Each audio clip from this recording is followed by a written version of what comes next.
Yeah, giving thanks again, that's appreciation. It's rule number five. And what you appreciate, appreciate. So just be grateful now Mm-hmm. as if it's Yes. already happened. By the way, knowing is on the scale of 1 to 10 on belief, where one is massive doubt, knowing is 10. It's like absolute faith. It's like Mm-hmm. it is Mm-hmm. done. Mm-hmm. And so, yes, when you know it to be done and you're a 10 on the belief scale, that's rule number one.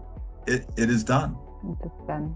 Yes. So, my experience with money manifestation came from reading the book The Secret and Think Mm-hmm. and Grow Rich. Think and Grow Rich, I actually happen to have right here by Napoleon Hill. So I read The Secret and it talked about this guy who thought about this feather. And every morning he woke up, he thought about the feather. Every night before he went to sleep, he thought about the feather. And it wasn't any old feather, it was a feather with etchings and carvings in it, beautiful colors.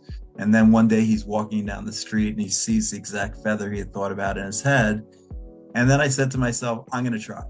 So I printed out a check from the Gratitude Bank of the Universe, 10 times what I'd ever made in my life. And I put that check on my ceiling. And I said, I don't know how and I don't know why, but I do know it's coming.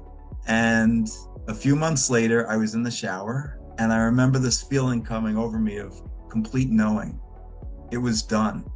Not here in the physical reality, No, but it no. was done. 2008, I was managing money for that large bank, Yeah. and it was a terrible year in the stock market. We barely made any money. I did make a little bit of money. The stock market was down here in the US 40%, and we made a little bit of money. 2009 was better. And on January 10th of 2010, my boss called me into a conference room. He said, Joel, you had a good year last year. He slips a piece of paper to me. I flipped it over. It was within $1,000 of the check I had up on the ceiling for the last 18 months. Wow.